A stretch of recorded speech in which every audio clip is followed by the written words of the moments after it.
अन्यो ही सा आत्मा, जो ज्ञान विषय कहा गया आत्मा विज्ञान विषय बन रहा है, विज्ञान सापेक्ष जो आत्मा है वो अन्य, और जो स्वरूपत आत्मा है वो अन्य, अलग अलग है दोनों। कैसे?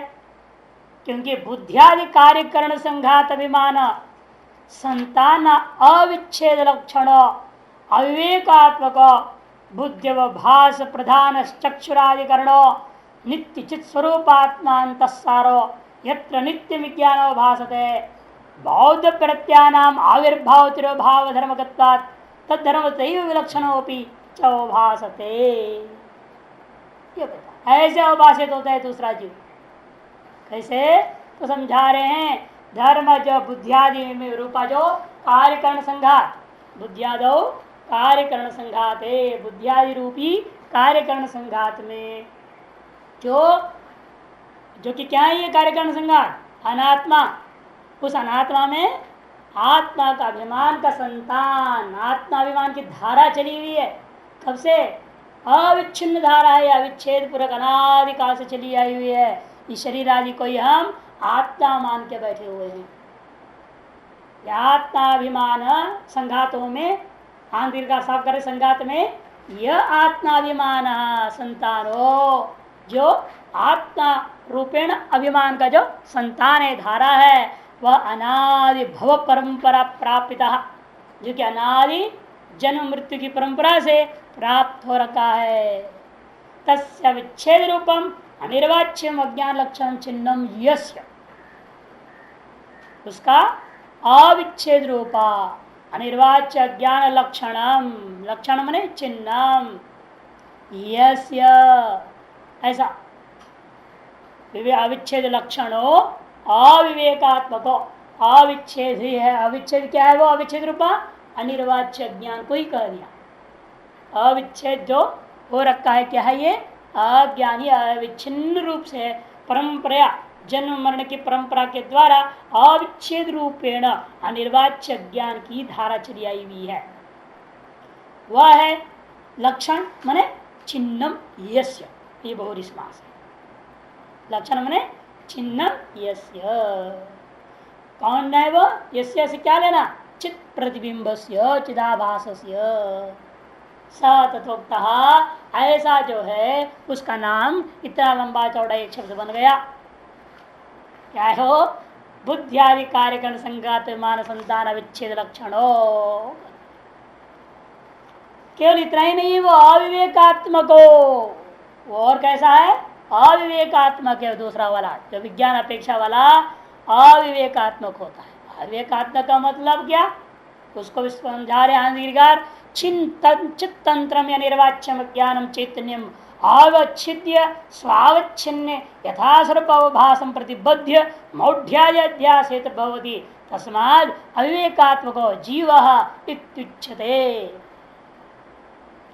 चित्तंत्रम या निर्वाच्यम ज्ञानम, यद्यपि अनिर्वाच्य ज्ञान कोई स्वतंत्र वस्तु नहीं है, वो चैतन्य का ही अधीन है, ब्रह्माधीन नहीं है।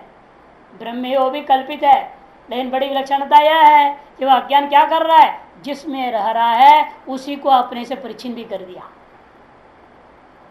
बांध दिया उसको। जिसमें रह रहा है उसी को बांध दिया। जैसे आजकल के किराएदार होते हैं, मालिक को यंत्र मंत्र तंत्र से बांध देते हैं, अपने वश में कर लेते हैं, मालिक को अपने मर्जी से नचाते रहते हैं।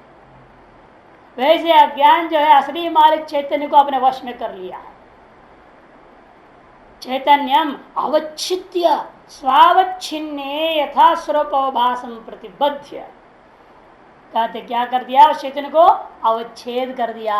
अवच्छिद्य, अवच्छेद करके स्वावच्छिन्न मैंने अज्ञान आवच्छिन्न उस चैतन्य में यथा स्वरूप अवभासम प्रतिबद्ध, यथा स्वरूप का अवभास होना चाहिए उसको उसने आवृत कर दिया, प्रतिबंधित कर दिया। यथा स्वरूप का, जब यथा स्वरूप क्या है? सच्चिदानंद रूपता, उसको प्रतिबद्ध कर दिया, ढक दिया, रोक दिया, बांध दिया एक तरह से।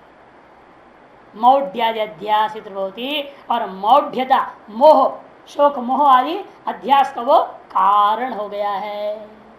तस्माद इसलिए तादृश जो आत्मा है, अज्ञानावच्छिन्न जो आत्मा है, उस अज्ञानावच्छिन्न आत्मा का नाम ही अविवेक आत्मा। वो जीव है ना, ऐसा जो जीव है वह जीव को विज्ञान की अपेक्षा होती है। तादृश जीव ही विज्ञान अपेक्षित जीव होता है। शुद्ध स्वरूप होता है वो आत्मा, विज्ञान अपेक्षित नहीं है। बुद्धि है अंतकरण से यथा यथा नीलपीताद्याकारो भाषा जायन्ते तथा तथा चित् प्रतिबिंब प्रमातृत्व रूपेण भाति तत्प्रधान अध्यस्तस्य विशिष्टस्य तत्सत्यैव सत्वादि विशिष्टांतरनिविष्ट यह आत्मा नित्य स्वरूप सएव सारो यस्मिन् सतथोक्तः इति। आगे दूसरा एक समास करते देखो, बुद्ध्योभास प्रधान। क्या ये तीसरा लक्षण इस जीव का विशेषण तीसरा, बुद्ध्योभास प्रधान। उसकी व्याख्या बुद्धि है, बुद्धि क्या है, अंतकरण से यथा यथा नील पीताद्याकार अवभाषा, जैसा जैसा घटपटादि आकार को प्राप्त होता है, नील पीतम ने ये सब लेना विषयाकार अवभास, बुद्धि का ही परिणाम क्या, अंतकरण का परिणाम ही तत्त घटपटाद्याकार अवभास होना है। उन अवभाषा जायन्ते यथा यथा तथा तथा चित्त प्रतिबिंब प्रमातृत्व रूपेण भाति। तब चिदाभास था, ये अपने को क्या बोलने लगता है, मैं प्रमाता हूँ, इन सबको जानने वाला मैं हूँ। देखिए जानने वाला प्रकाशन करने वाला दूसरा था, अब इसने अपने आप में आरोपित कर लिया मैं जानने वाला हूँ। चिदाभास ने प्रतिबिंब भूता जो चिदाभास है उसमें स्वयं में प्रमातृत्व स्वीकार कर लिया। तथा तथा चित्त प्रतिबिंब प्रमातृत्व रूपेण भाति तत्प्रधान, तादृश प्रमातृत्वादि प्रदान है जिसका, ऐसा अध्यस्तस्य विशिष्टस्य, इस अध्यस्त जो विशिष्ट चैतन्य तत्सत्य यही वेद भी है, शुद्ध ब्रह्म सत्ता के द्वारा ही सत्ता विशिष्ट अंतर्निविष्ट, सत्य से विशिष्ट होकर के सभी के शरीर के भीतर निविष्ट होकर यह आत्मा, जो आत्मा नित्य चित स्वरूप था वही यहाँ पर सारे वास्तव में सैव सारो, वास्तव में इस चिदाभास का भी सार क्या है, बिंब कौन है, इस प्रतिबिंब का बिंब तो नित्य चित स्वरूप ही है, सार तो वही है जिसका, ऐसा ये जो है अविवेकात्मक जीवात्मा है जिसका सार नित्य चित स्वरूप है, जिसका बिंब नित्य चित स्वरूप है, ऐसा यह प्रतिबिंबूत चिदाभास है जो कि अविवेकात्मक है। और कैसा है, चक्षुरादि करणो, चक्षुरादि है कर्ण जिसका, सबसे बहुरी समास यस्मिन तो यस्य, कहीं पर यस्मिन आता है कहीं यस्या ले रहे हैं, पूर्व में प्रधान हो यस्मिन है ना, बुद्ध्योभास प्रधान में यस्मिन विग्रह वाक्य था और उससे पूर्व में दोनों में यस्य था और अब अगले में भी यस्य, चक्षुर आदि करणो यस्य। तादृश विशिष्ट चैतन्य के अंदर प्रमातृत्वादि का आने में करण कौन दे, चक्षुरादि, चक्षुरादि है कर्ण जिसका, ऐसा यह जीवात्मा है जो अन्य है, शुद्ध से भिन्न है। और कैसा है, नित्य चित स्वरूप आत्मा अंतसारो, नित्य चित स्वरूप यह है आत्मा अंतसारो यस्य, यही तो लिया था यस्मिन सैव सारो यस्मिन, नित्य चित स्वरूप आत्मा अंतसारो। और कैसा है वो, यत्र नित्यम विज्ञान भासते, इसी अंतःकरण में आपको लगता है घट ज्ञान पैदा हुआ नष्ट हो गया, पट ज्ञान पैदा हुआ नष्ट हुआ, ऐसा नित्य विज्ञान भाषित भी होता है इस चिदाभास में। इस चिदाभास को ही हमेशा अनित्य ज्ञान भाषित होता है, कि घट ज्ञान पट ज्ञान सब क्या है, अनित्य ज्ञान है, इसका भाषण निरंतर होते रहता है इसको। और बौद्ध प्रत्यानाम आविर्भाव तिरोभाव धर्मगत्ता तद्धर्मत ये भी विलक्षण भाषते, भाष्य में है ना, उसको ले रहे हैं धीरे। बुद्धि परिणाम रूपानाम, बुद्धि का परिणाम रूपा नील पीतादि प्रत्यानाम इति बौद्ध प्रत्यानाम, बौद्ध प्रत्यानाम ने बौद्ध दर्शन का क्षण विज्ञान रूपा प्रत्यय, ऐसा अर्थ है ना बौद्ध मने बुद्धि का जो परिणाम, बुद्धे परिणाम यदि बौद्धा, बुद्धि का परिणाम रूपा जो प्रत्यय। हाँ, नहीं तो बहुत शब्द देखते लोग समझ बौद्ध दर्शन छट चले जाएंगे वहां पर, दिमाग भाग जाता है। नहीं नहीं, दिमाग को पकड़ो, भागने मत दो उसको, बुद्ध बौद्ध दर्शन। इसलिए आंधिकार कहते हैं बुद्धि परिणाम रूपानाम नीलपीतादि प्रत्यानाम उत्पन्न विनाशवत्ता, ये कैसे ही है, उत्पन्न विनाशशाली है। तद उपरक्त रूपेण अनित्यम चैतन्य, उससे उपरक्त होकर के मानो ये चैतन्य में कैसा लग रहा है, अनित्य जैसा भाषित होता है।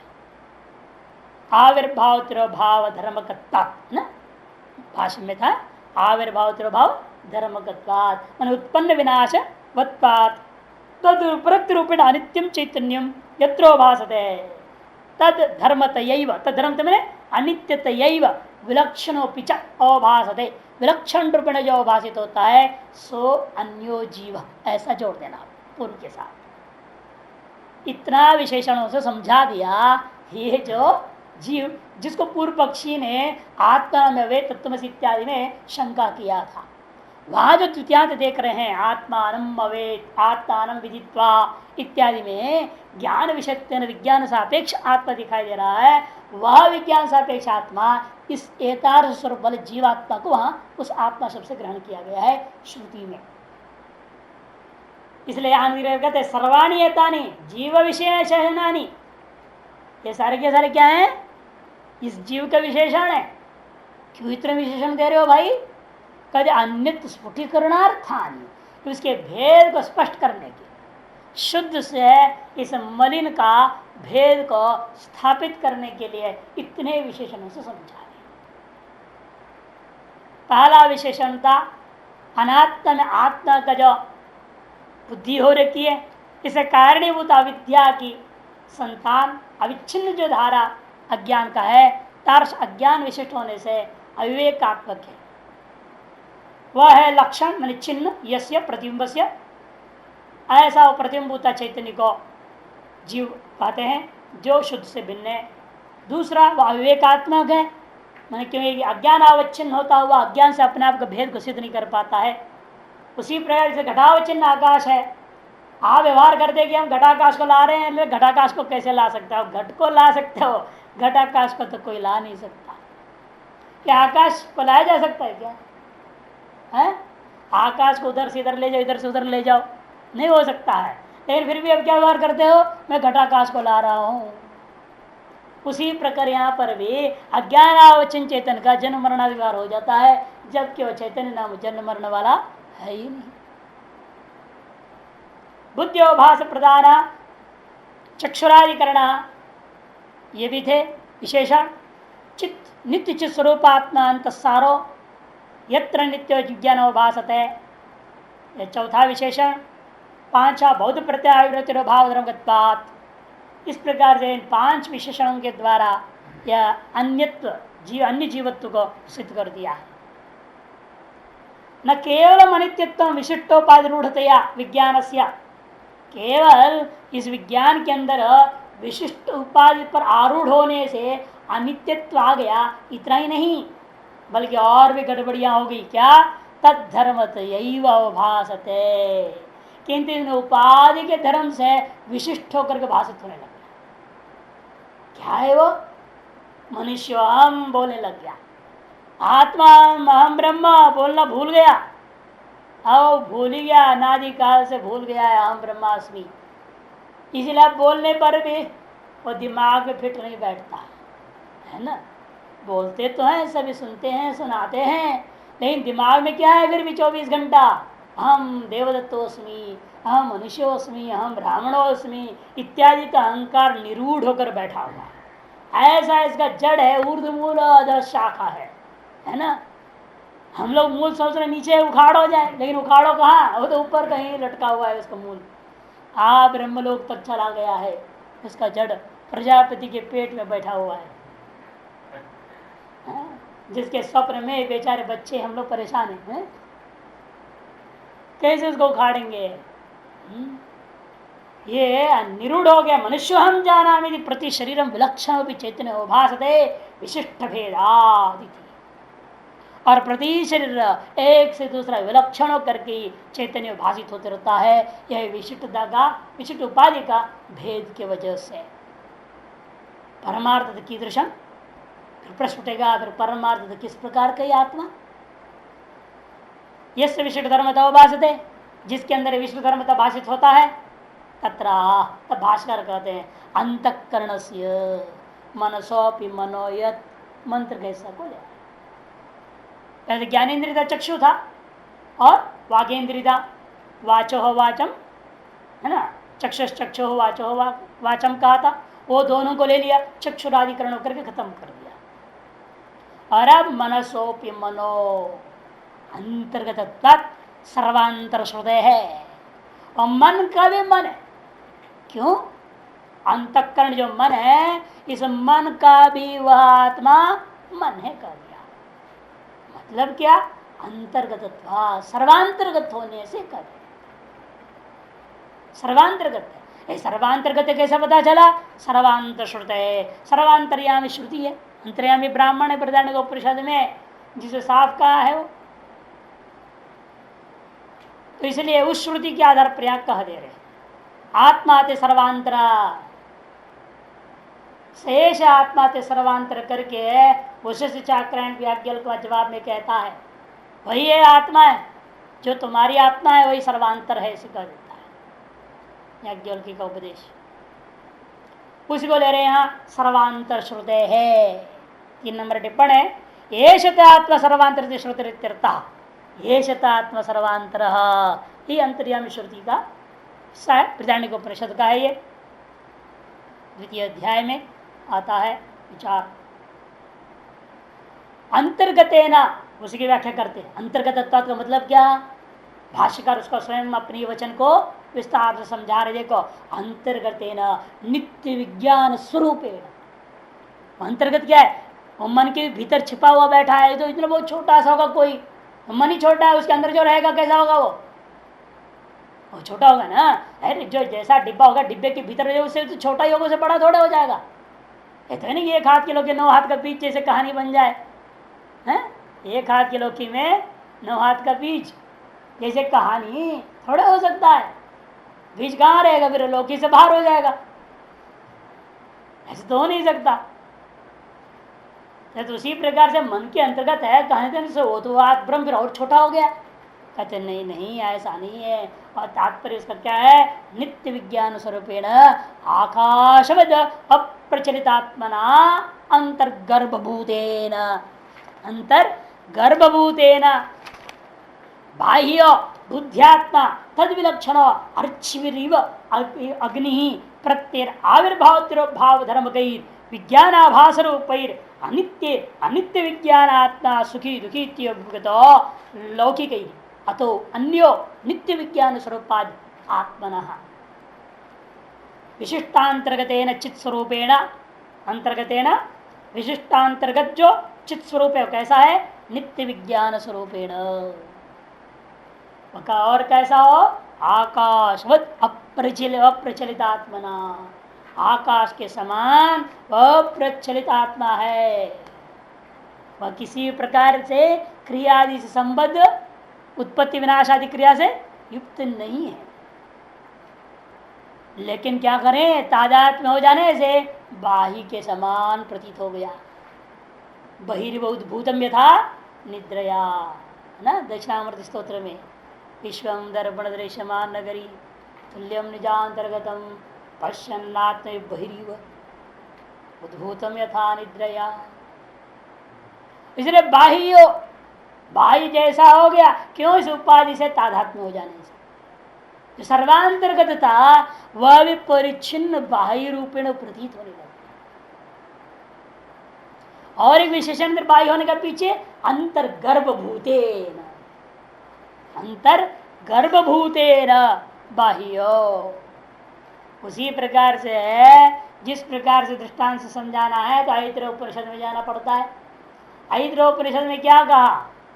वही पुत्र रूपेण आता है, पुता ही पुत्र रूपेण आता है। इसीलिए वह गर्भिणी अवस्था में क्या करती है? गर्भिणी उस बच्चे को, अंदर में रहने वाले को यह मानती है मेरा पति ही है यहाँ इस रूप में।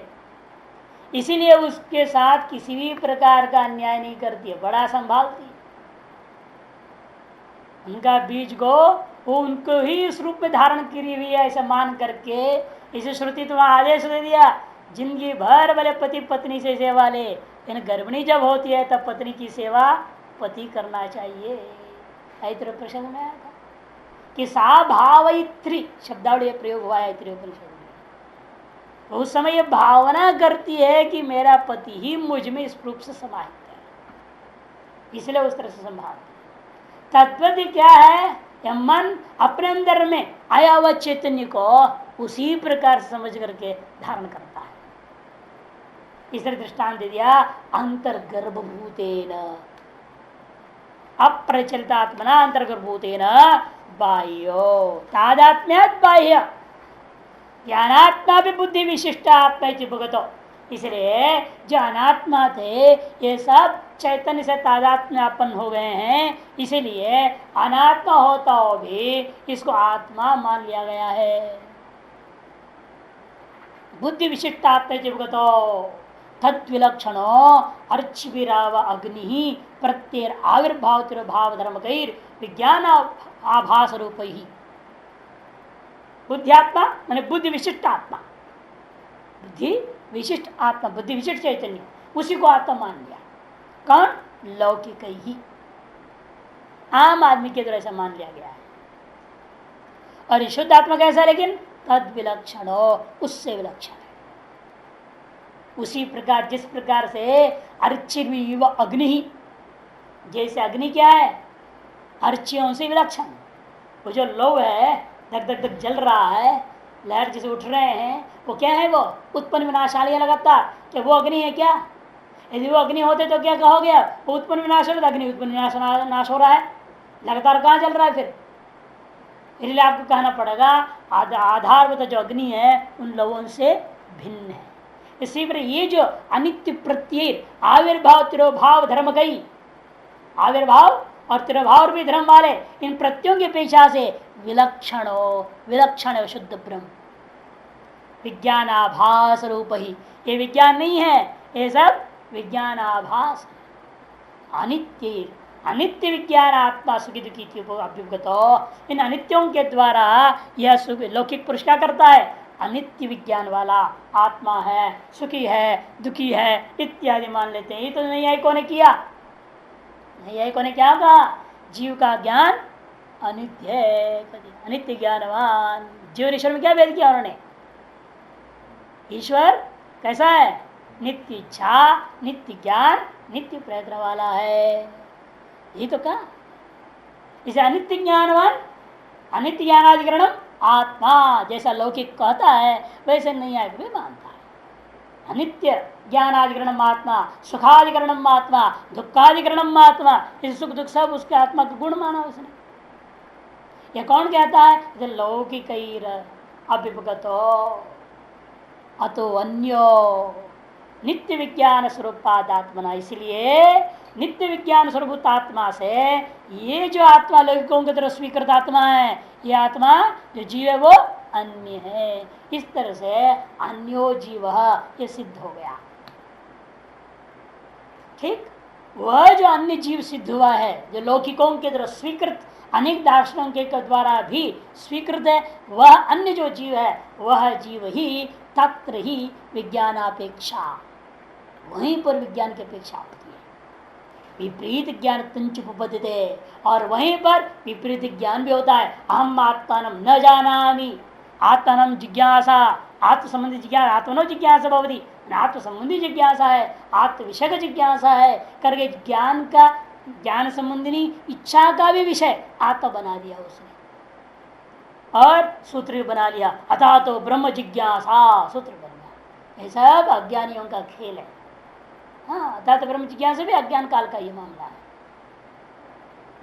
ये जितना भी है ये सब अज्ञान की ही महिमा है। इसलिए कहते हैं जो विपरीत ज्ञान है, जो आपने कहा था सम्यक ज्ञान हो रहा है दुनिया को, क्या सम्यक ज्ञान हो रहा है? आत्मनमहम न जानामि, ये जो विपरीत ज्ञान आपने कहा वह भी उपपद्यते न पुनर् नित्य विज्ञान है। अरे सारी बातें नित्य विज्ञान में उपपन्न नहीं हो सकता है।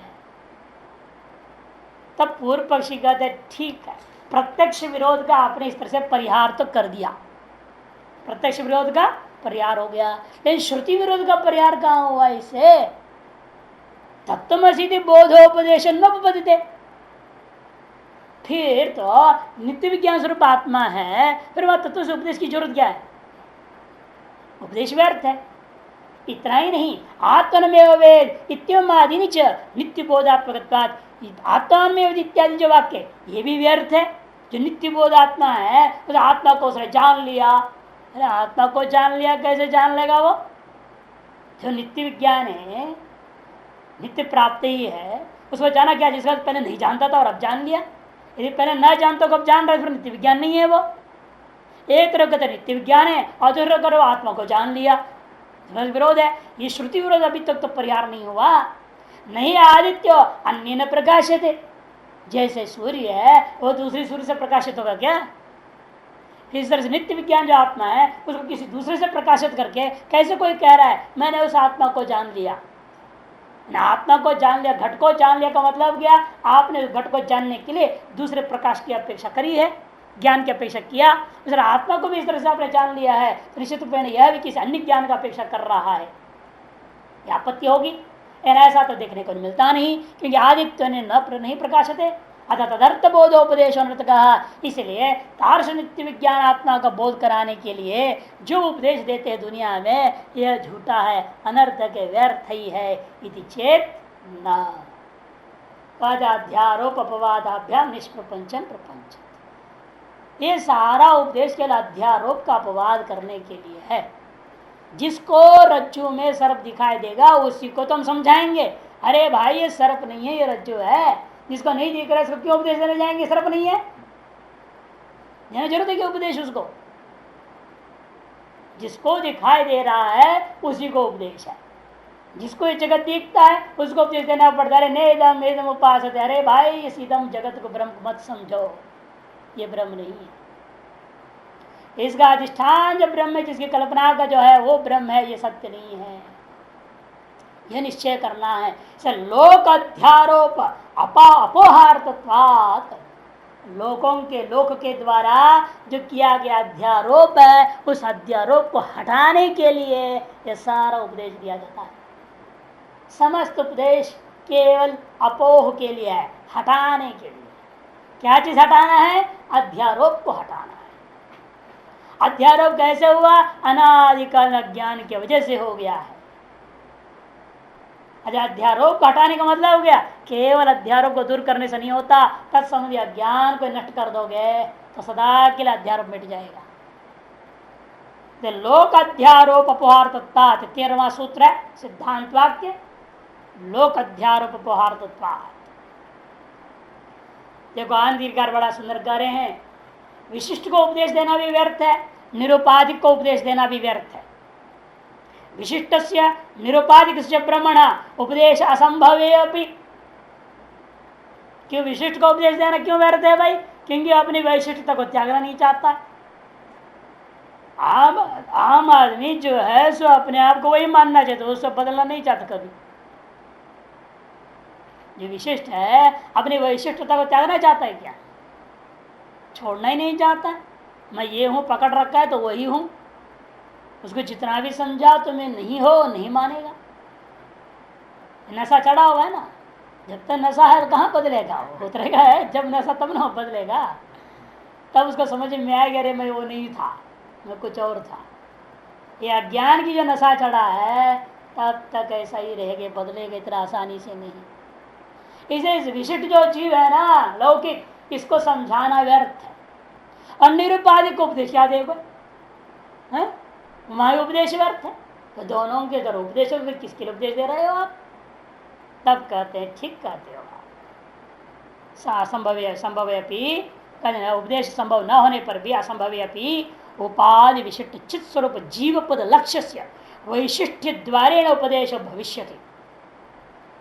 उपाधि से विशिष्ट चित स्वरूप जीव पद लक्ष्य है, जीव पद लक्ष्य जो चित स्वरूप है उसका वैशिष्ट्य द्वारेण उपदेश। बहुत सुंदर टिप्पणी इन दोनों में। लक्ष्य से मैंने उपहित 4 नंबर, वैशिष्ट्य द्वारेण लक्षणया लक्ष्योपस्थित, लक्षणा के द्वारा लक्ष्य की उपस्थिति होने से शक्य से संबंध प्रतियोगितया द्वारत्वात्, जो शक्यार्थ है वह उसका संबंध का प्रतियोगी रूपेण शक्य भी आवश्यक है। तो शक्यार्थ के बिना लक्ष्यार्थ का बोध नहीं करा सकते। जिसको मालूम ही नहीं गंगा शब्द का अर्थ क्या है, गंगा जल का प्रवाह है, ऐसा मालूम नहीं है। मान लो किसी आदमी था, उसकी बड़ी बहन का नाम गंगा था, बड़ी बहन का नाम गंगा, और आपने कहा गंगायम घोष, और कर दे गंगा जी का मतलब प्रवाह, प्रवाह का जो लक्षण कर दे तट में, वो खड़ा हो जाएगा। महाराज रुकिए, हमारी बहन जो है कोई नदी थोड़ी है प्रवाह कर दिया हमारे गंगा जी का। मेरी दीदी जो गंगा है वो कोई प्रवाह नहीं है, मेरी दीदी है वो। ऐसा बोलेगा? वो नहीं बोलेगा। हम मेरी दीदी को प्रवाह कर दिया, आपने ऐसे कैसे कर दिया? क्योंकि उसके दिमाग में गंगा शब्द कर क्या बैठा हुआ है? दीदी, बहन। और उसे पता ही नहीं गंगा मतलब कोई नदी भी होती है। इसलिए पहले शक्यार्थ जरूरी है, उसके बिना लक्ष्यार्थ सीधे पकड़ा नहीं जा सकता। तब उसको कहना पड़ता है भाई तुम्हारी दीदी का नाम गंगा क्यों रखा गया है? कहाँ से शब्द आ गया बताओ?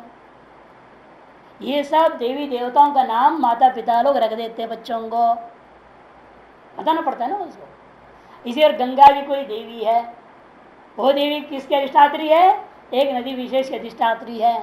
वो नदी कहाँ है? हिमालय से निकलती है, खाड़ी में चली जाती है। उस नदी का स्वरूप क्या है? जल प्रवाह स्वरूप है। अतएव गंगा शब्द वाच्यार्थ वास्तविक क्या है? प्रवाह है। शक्यार्थ बताए बिना लक्ष्यार्थ कैसे जाओगे? तद्वत यहाँ पर भी ये जो विशिष्ट जीवात्मा है उसको पहले शक्यार्थ समझाना पड़ता है। अरे तुम्हें शरीर नहीं हो, तुम्हें मन बुद्धि अहंकार नहीं हो, एक विशिष्ट चैतन्य तुम्हारा वाच्यार्थ स्वरूप है। तुम्हारा स्वरूप क्या है?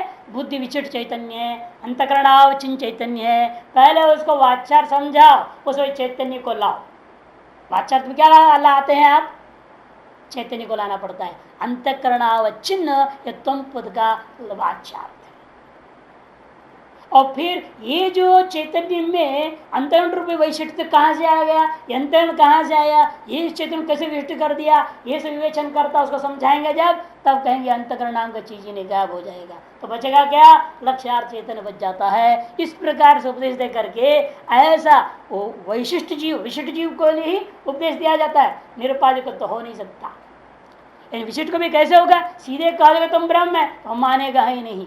इसे पहले वाच्यार्थ को लेना पड़ेगा, शक्यार्थ को लेनी पड़ेगी। शक्यार्थ संबंधी का नाम ये लक्षण होती है, तद्वारा लक्ष्य का बोध होता है। अतएव शक्य के बिना शक्य रूपी द्वार साधन से लक्ष्य को पकड़ाना है। इसके लिए ही यहाँ पर उन्होंने कह दिया कि उपदेश संभव होता है। वैशिष्ट द्वारेण उपदेश भविष्यति फलम तस्य, और ऐसे उपदेश का फल क्या होगा? आरोपित बंध निवृत्ति। आरोपित जो बंध था उसकी निवृत्ति होकर के मोक्ष हो जाएगा। इत्या लोक अध्यारोपहार उत्पादित यह अवतरणी का आने न लोक शब्द आत्मा उच्चते अनात्मा हुआ। अब इससे भी शंका पूर्व पक्ष कहता है लोक ने अध्यारोप किया है ना। कौन है वो लोक जो अध्यारोप करने वाला? आत्मा ने अध्यारोप किया कि अनात्मा ने अध्यारोप किया? कौन अध्यारोप कर रहा है?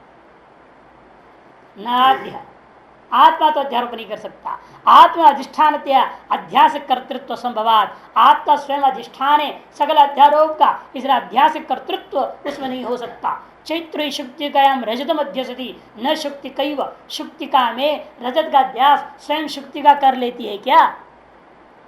शुक्ति में रजत का अध्यास किसने करा? शुक्ति ने खुद कर लिया क्या?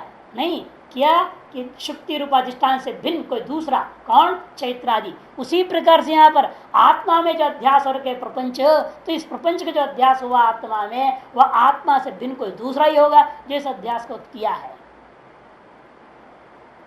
अध्यास कर्तृत्व चात्मन प्रागेव अध्यासात कर्तृत्व वाच्यम, नहीं तो फिर समस्या कड़ी हो जाएगी। यदि आप माना आत्मा ने खुद में अध्यास कर लिया है, फिर तो आत्मा में कर्तृत्व पहले से ही आ गया था मानना पड़ेगा, तब ना अध्यास करेगा। कर्तृत्व कब आता है? पहले कि बाद में? पहले। पहले कर्तृत्व रहेगा तब वह कार्य करेगा। कर्तृत्व के बिना कार्य सिद्धि नहीं हो सकती। अतः पहले कर्तृत्व है, बाद में वो अध्यास किया। किसका कर्तृत्व है पूछा जाएगा ना। आपके अंदर कर्तृत्व है तो किस विषय का कर्तृत्व है? कोई कहेगा मैं मिस्त्री हूँ। भाई तुम किस विषय का मिस्त्री हो बताओ? हैं तुम राज मिस्त्री हो कि पत्थर की मिस्त्री हो कि लोहे का मिस्त्री हो कि खिड़की वगैरह बन ला, क्या लकड़ी का मिस्त्री हो कि किसका मिस्त्री हो तुम? ये तो पूछा जाएगा ना। उसी प्रकार करता है तुम किस चीज के करता हो?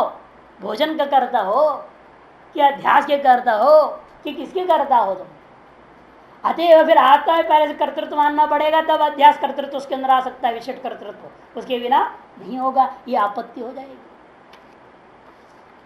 इसे कहता है अध्यास कर्तृत्व आत्मना प्रागेव अध्यासात, अध्यास से पहले उसमें कर्तृत्व वाच्यम से उसे कर्तृत्व कहनी पड़ जाएगी। कर्तृत्व से प्राग भाव नियमात, कि कर्तृत्व का प्राग भाव मानी गई है, तदाच अनिर्मोक्ष प्रसंग से, तब तो मोक्ष ही नहीं हो सकेगा इस आत्मा से। प्राग भाव नियमात, प्राग अभाव नहीं है, प्राग भाव नियमात, ये ध्यान रखना। क्योंकि पहले से ही वो यदि रह गया आत्मा में, सदातन हो गया ना, फिर आत्मा यदि पहले से ही विद्यमान जो चीज होगा वो नित्य होगा। मैंने अध्यास से जो आता है वो अनित्य होता है, तो अध्यास बाद में आई हुई है वो अनित्य होगा, और अध्यास की वजह से जो अन्य चीजें आ जाती हैं वो भी अनित्य हो सकता है। लेकिन कर्तृत्व जो अध्यास से पहले से रह गया है वो नित्य हो जाएगा। और नित्य यदि कर्तृत्व रह गया आत्मा में, फिर उसका भंग ही नहीं हो तो मोक्ष कहां से होगा? यह आपत्ति है, पूर्व पक्षी ये कहा है। कर्तृत्व से अध्यासत्व न कर्तृत्व आत्मनः, कर्तृत्व से अध्यासत्व और कर्तृत्व उसमें अध्यास के कहोगे, यदि वो कर्तृत्व भी अध्यास ही है तब तो न कर्तृत्व आत्मना, फिर तो आत्मा में कर्तृत्व नहीं है कहना पड़ेगा। तद विषय कर्तृत्व अंतर्भावात, क्योंकि और तद विषय कर्तृत्व अंतर दूसरा नहीं है, क्योंकि इस जगत उत्पत्ति से पहले आत्मा के अलावा कोई दूसरा था क्या जो आत्मा में अध्यास को करे? फिर तो द्वैत हो जाएगा। सृष्टि से पूर्व में दो था, एक आत्मा था और दूसरे का ऐसा कोई था जिसमें कर्तृत्व था, और उसने क्या किया, इस अध्यास आत्मा में अध्यास डाल दिया। अतएव अब उस कर्ता को इस आत्मा में अध्यासमय प्रपंच दिख रहा है, फिर इसका सृष्टि से पहले दो थे मानना पड़ जाएगा, फिर तो अद्वैत हानि हो गई। इसे कहना पड़ेगा तद विषय कर्तृत्वांतर अभाव, तद विषय मैंने अध्यास विषय कर्तृत्व कोई दूसरा सृष्टि से पहले नहीं, तो यही मानना पड़ेगा। भावे च अनवस्थाना, यदि है कह दोगे फिर उसमें कहां से आया अध्यास, वो कर्ता कहां से आ गया? पहला आत्मा में जो कर्तृत्व है उसकी कर्तृत्व को दूसरे ने लाया, और दूसरे में जो कर्तृत्व वो कहां से आ गया? वो आत्मा में कर्तृत्व नित्य क्या नित्य पूछूंगा। इसे एक आत्मा मैंने पूछा ना, इसमें जो पहले से कर्तृत्व क्या है आपने कहा आध्यासिक है, उसको कौन डाला? दूसरे ने डाला, अर्थात उसमें कर्तृत्व थी उसने इसमें अध्यास डाल दिया, है ना। और दूसरी आत्मा में जो कर्तृत्व था मैं पूछा वो भी नित्य क्या नित्य है, उसका स्वरूप होता है क्या? वो भी नहीं कहना पड़ेगा, वो भी वहां आध्यासिक आया, वहां आध्यासिक फिर वह उसको किसने डाला? एक तीसरे ने डाला कहना पड़ेगा, फिर तो अनवस्था दोष हो जाएगा। न द्वितीय, और दूसरा कोई हो ढूंढ लो मिलेगा नहीं। न द्वितीय जड़त्वाद अनात्मन, न द्वितीय मैंने दूसरा पक्ष कौन था? अनात्मा में डाला है, क्या पूछा था ना, आत्मा ने अध्यास अपने में डाल लिया या अनात्मा ने आत्मा में अध्यास डाला, ये पूछा गया था। आत्मा में जो अध्यास आया है अनात्मा से आया है या आत्मा खुद ने अपने आप में डाल लिया? पहला पक्ष खंडन हो गया, अपने आप में वो डाल नहीं सकता है। अब अनात्मा ने डाल दिया आत्मा में, ये भी नहीं हो सकता, क्योंकि अनात्मा तो जड़ है, वो कहीं कुछ डाल ही नहीं सकता दूसरे में अपना कोई स्वरूप। कहते अनात्मा ने आत्मा में अध्यास को नहीं डाला है, क्यों? जड़त्वाद अनात्मा अध्यास कर्तृत्व प्रत्यय है, जड़ होने के नाते वो अनात्मा में कर्तृत्व अध्यास का कर्तृत्व हो नहीं सकता है। चेतन ही देवदूत अध्यक्ष प्रसिद्धम, क्योंकि आपने जो दृष्टांत दिया था शुक्ति में जो रजत का आरोप हुआ है, कौन किया? शुक्ति ने खुद ने नहीं किया, चैत्र ने किया। वो चैत्र क्या था? चेतन ने किया है, ये मानना पड़ेगा, वो जड़ तो नहीं है ना। चेतनो ही देवदत्तो अध्यस्थिति प्रसिद्धाम, के संसार में प्रसिद्ध है चेतन जो देवदत्त है वही वास्तव में अध्यास आदि को करता है। अतः जड़ से अध्यास कर्तुम नाम भ्रांत्या शब्द में न संभवती, तथा भ्रांति निमित्तत्वं दृष्टम जपा कुसुमादे इत्यादि का